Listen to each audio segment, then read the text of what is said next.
Hey, this is Dave DeCamp from antiwar.com. This is anti-war news for Thursday, May 23rd, 2024.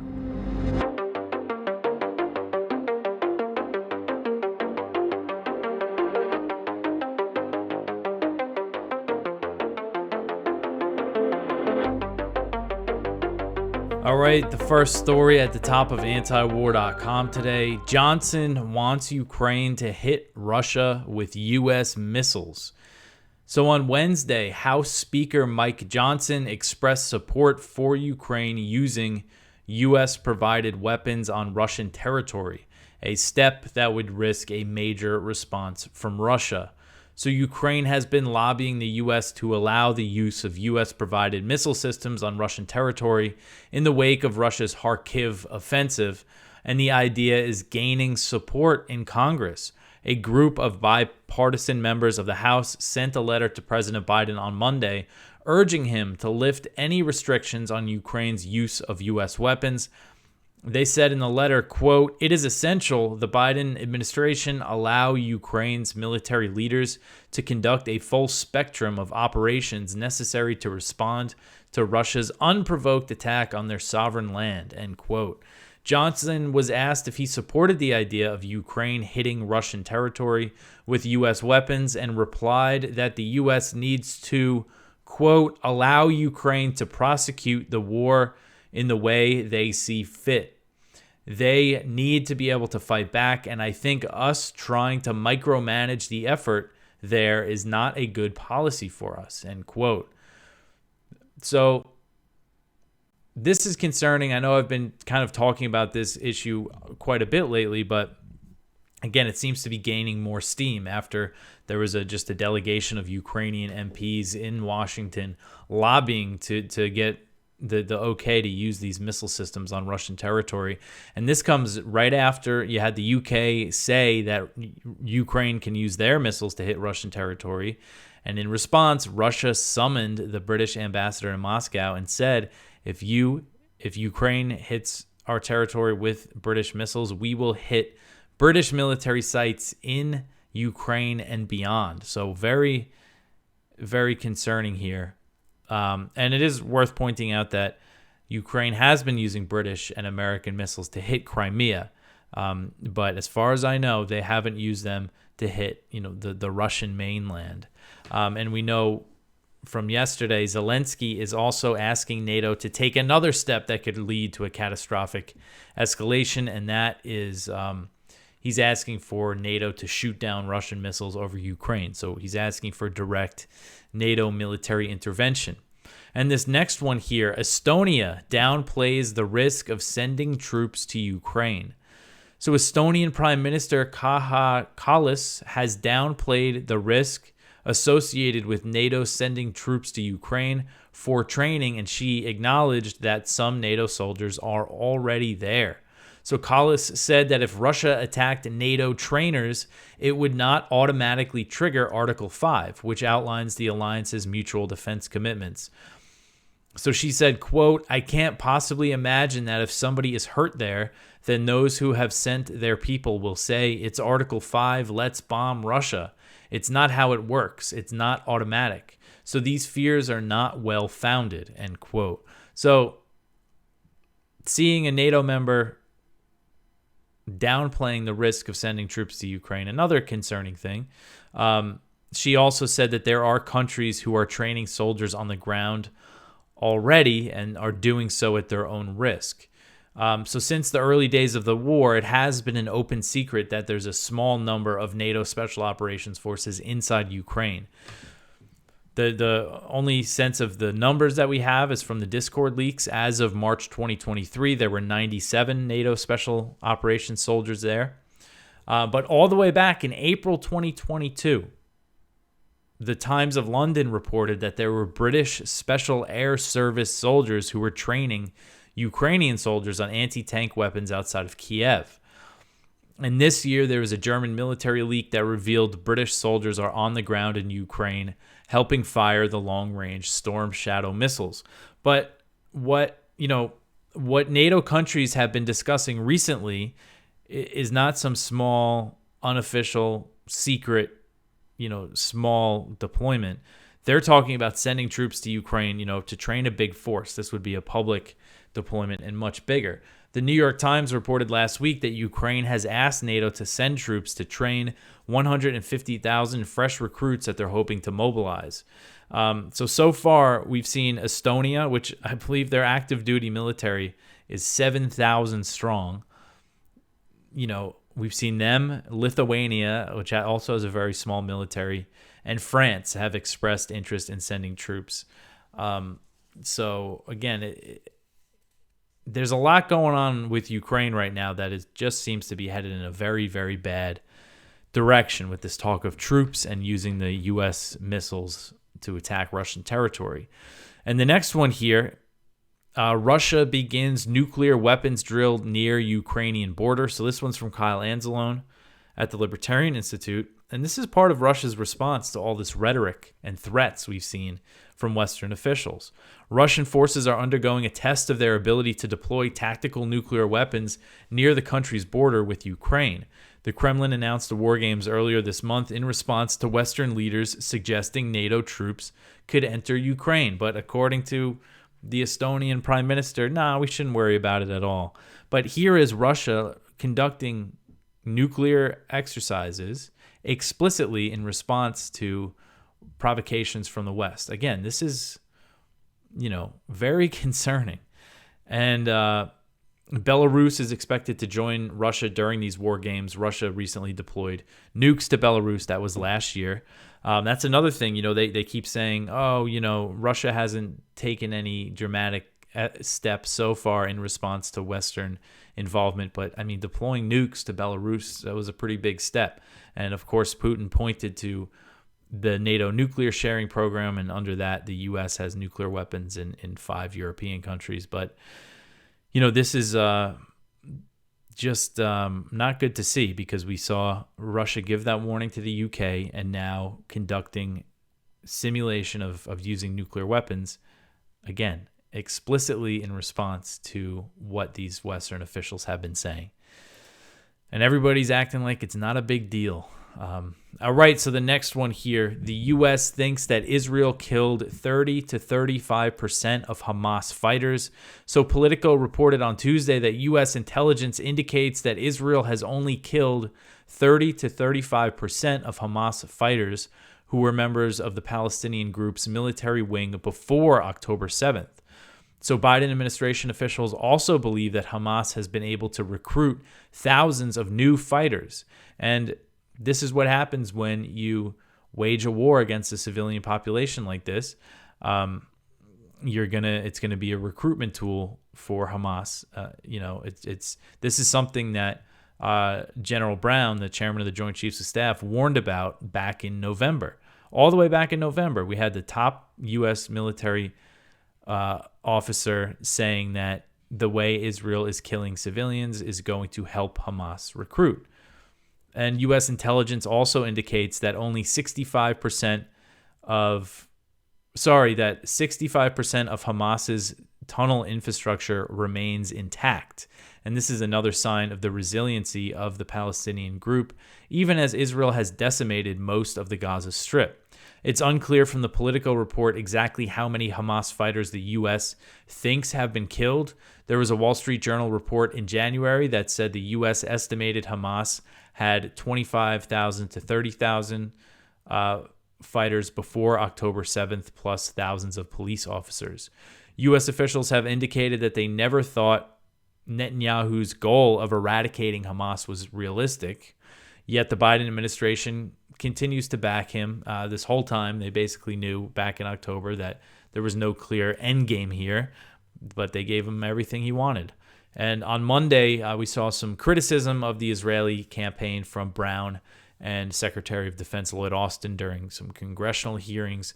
They both criticized Israel for failing to protect civilians and for allowing Hamas to reconstitute itself in areas that Israel claimed it has cleared. Brown said, quote, "Not only do you have to actually go in and clear out whatever adversary you are up against, you have to go in, hold the territory, and then you've got to stabilize it," end quote.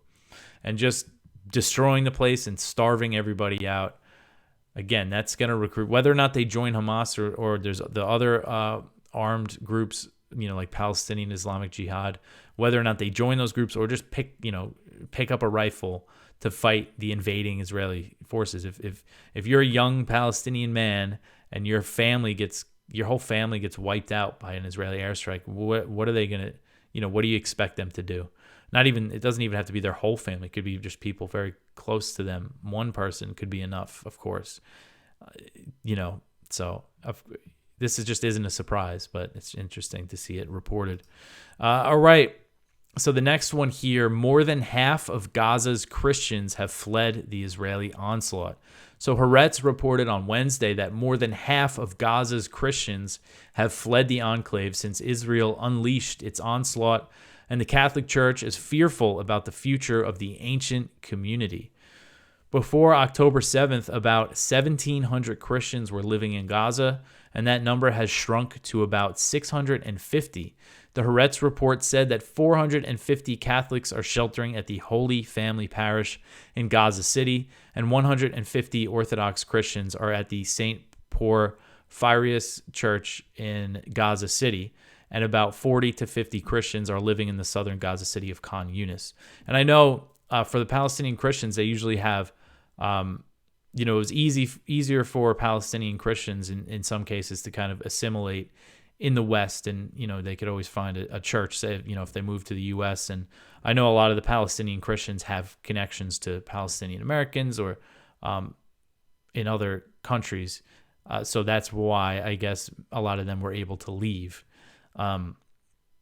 So anyway, I know some Palestinian Christians who have gotten their families out or are trying to. But both the Holy Family Parish and the St. Porphyrius Church have been targeted by Israeli forces. In October, an Israeli airstrike hit part of the St. Porphyrius Church, killing at least 18 Palestinian civilians, including relatives of former House Representative Justin Amash. At the time, about 500 Christian and Muslim Palestinians were sheltering at that church, and there still is about that number, including the Muslims who were sheltering there as well. So in December, the Holy Family Parish came under Israeli siege. 2 Catholic women were killed by Israeli gunfire, and 7 people were wounded, and Pope Francis denounced this attack as terrorism.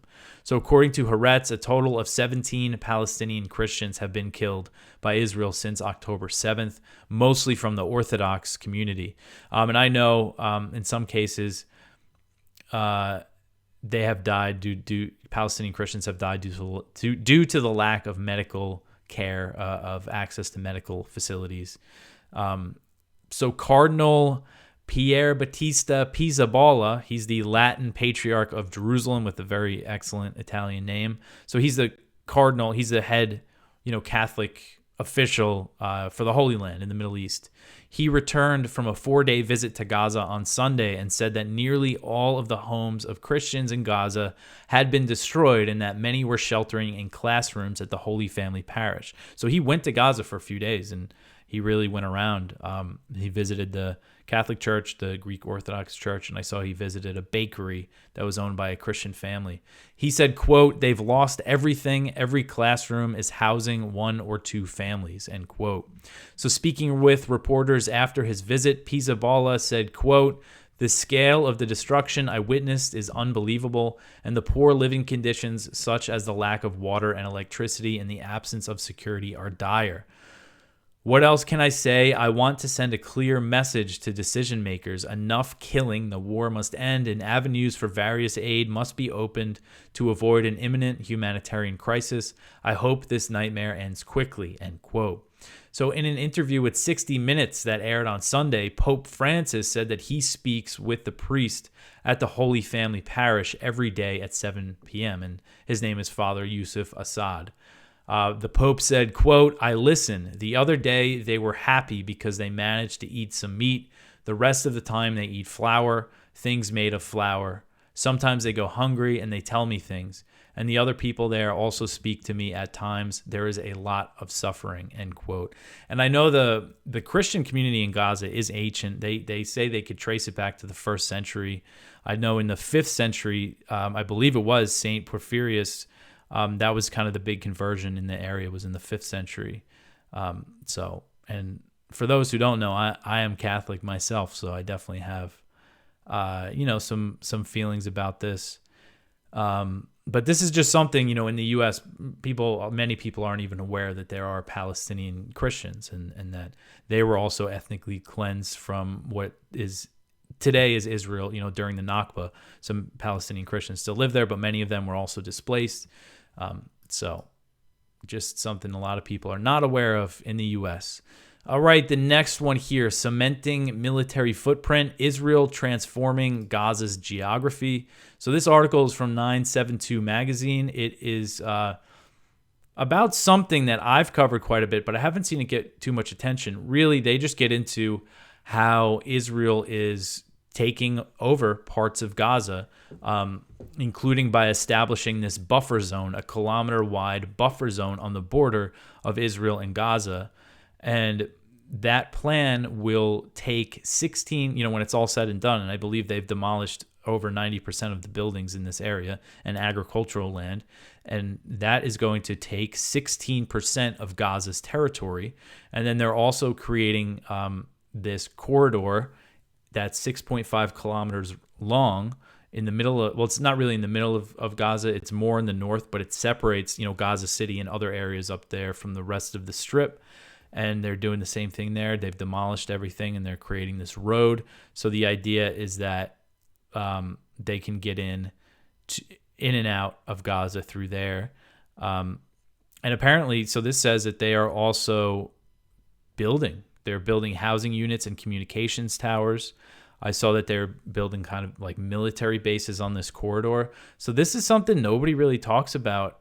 You see the Biden administration claim that they're opposed to any plans that will shrink Palestine's Gaza's territory, yet Israel is doing this right now. This isn't, they're actively taking over territory, 16%, and then plus this road in the middle. So in this is just an interesting story. They speak to Palestinians in Gaza who are talking about how they feel like, they're not going to get their homes back, or in some cases their homes have been destroyed. And in some of these places where they're building this buffer zone and the road, there's hospitals and universities and things like that have been destroyed. All right, so the next one here, Blinken says that he wants to punish the ICC.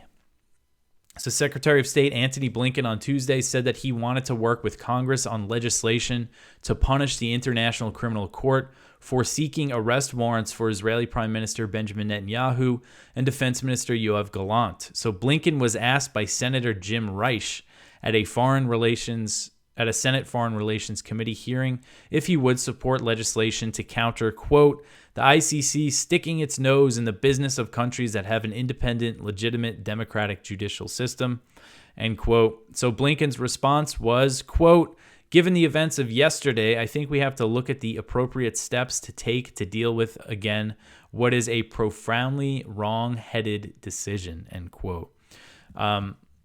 So it looks like the Biden administration, because we've seen all these threats from Congress, they're going to support sanctions or whatever other action they might try to take against the ICC. And I just mentioned, the big hypocrisy here is that just last year they backed the ICC against, them issuing a warrant for Putin. And now then they turn around and say that they oppose this. It's these international courts and law when they use it when they want to. They pick and choose when it can be used. All right, so the next one here, Ireland, Norway, and Spain to recognize Palestinian state, infuriating Israel. So Ireland, Norway, and Spain announced on Wednesday that they will recognize Palestine as a state, a move that has infuriated Israel and drawn criticism from the White House. The Irish Prime Minister Simon Harris said, quote, today, Ireland, Norway, and Spain are announcing that we recognize the state of Palestine. Each of us will now undertake whatever national steps are necessary to give effect to that decision, end quote. The three countries will formally recognize the state of Palestine on May 28th and will join over 140 UN member states that already do.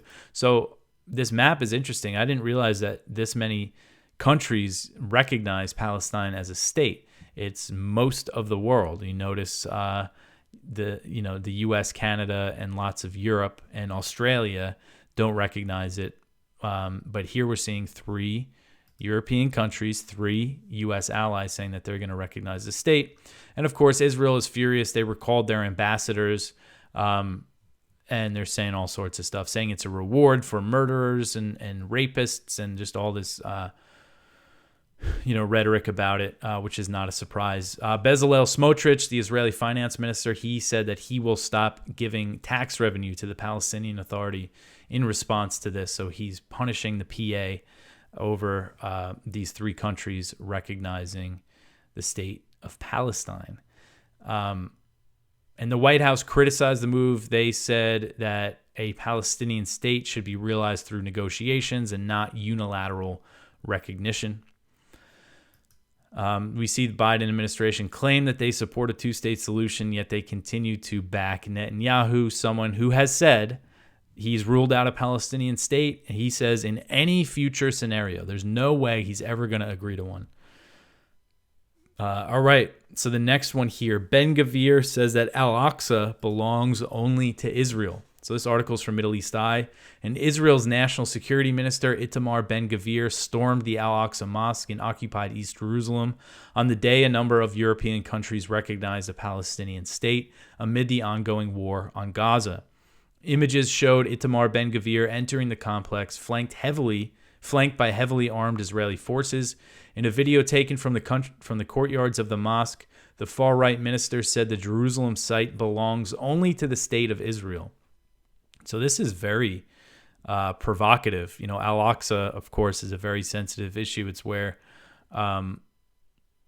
they say it's they call it the Temple Mount, the Israelis, and they want to demolish it and build a temple.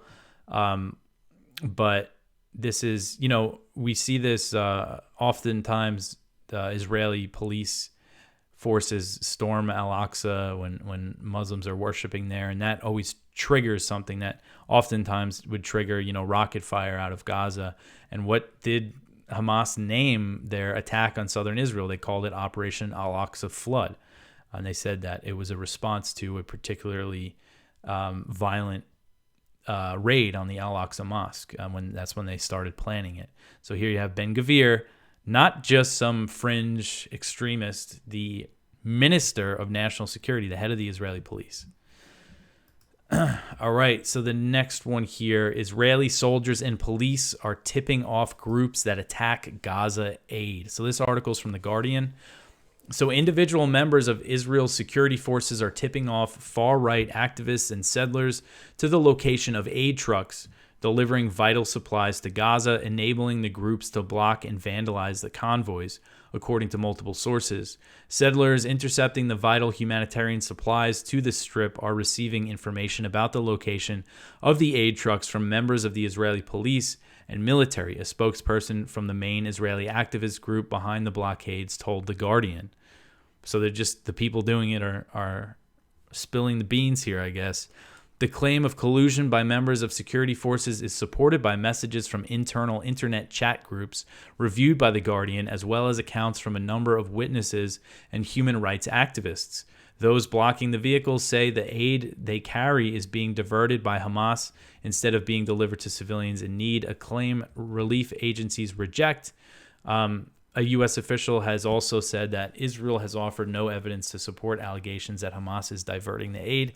So we see these aid trucks have come under attack quite a bit. And this isn't a surprise that these activists, they call them, are it's not a surprise that they're getting help from Israeli security forces, especially when you see what the head of as I said, the Israeli police, how often am I covering something that Ben-Gvir said, what he said yesterday about the settlements and expelling the Palestinians from Gaza. He said Palestinian women and children who get too close to the border should be shot in the head. He said, let's execute Palestinians to make more room in the prisons. This is the guy in charge of a good deal of Israel's security forces. There's one more story here. Chinese forces begin military exercises around Taiwan. So this article is from the South China Morning Post. So this seems to be the response to William Lai's inauguration. The People's Liberation Army has launched a 2-day exercise around Taiwan, which could be a practice run for a blockade of the self-ruled island, according to a commenter. The drills, which include mainland Chinese Army, Navy, Air Force, and rocket forces, was announced on Thursday, 3 days after William Lai Ching-te was sworn in as Taiwan's leader. According to the PLA's Eastern Theater Command, the joint drills include mainland Chinese Army, Navy, Air Force, and rocket forces. They're saying that it will be a practice of a blockade. So these are probably going to be some pretty serious drills. So this is a mainland military commentator. So I guess like a Chinese mainland analyst who is former Chinese military is saying that this is a warning to Lai. Again, his inauguration speech from Beijing's perspective was very provocative, that he didn't mention the 1992 consensus. Apparently, he used the term Taiwan more than normal instead of Republic of China. So we'll see how big these drills get. And we first saw China simulate a blockade around Taiwan and fire missiles over the island. They conducted their largest ever military drills around Taiwan when Nancy Pelosi went over there back in August 2022. She just had to go over there for the photo shoot, and that was China's response. So you see, that really illustrates how angry China gets about the U.S. support for Taiwan, the diplomatic support. Even, I think, arguably more so than the military support. The diplomatic stuff really is kind of almost more sensitive. Of course, the military stuff is very provocative too, but so yeah, we'll see what these drills turn into. So that is it for the news for today. Please go check out our Viewpoints. One from John V. Walsh: Jewish students opposing Gaza genocide, a powerful counter to anti-Semitism. One from Andrew Moss: Dr. King's words on Vietnam still ring true for Gaza. One from Haaretz, their editorial board: disgrace of Israel's aid blocking right-wing militia. One from Justin Logan: defense spending can and should be cut. And our spotlight from James Bovard: Assange wins delay, but punishment by process continues. All right, so that's everything for me for today. You could always help us out by sharing this show. Tell your friends about antiwar.com. Like, subscribe, all that on YouTube or Rumble, wherever you watch. If you listen to the audio, you could leave a rating or a review. Follow us on Instagram, Twitter. One thing I have to start getting everybody prepared for is I am going on a vacation next month. We're going to Australia to visit my wife's family for 2 weeks with the kids. And I'm going to take like a real deal vacation for the first time in like 4 years. So I'm probably going to recommend that you guys go over to Kyle Anzalone. You know, if you want to stay abreast of the news, listen to Kyle Anzalone's show, Conflicts of Interest. And he's going to be doing a lot of work for me. A few other people are going to be writing. So, of course, antiwar.com is going to be updated with all the news as well. But I'll remind you, we'll get more into that as time goes on. I just wanted to give everybody a heads up. But that is it for me for today. I will be back tomorrow. Thanks for listening.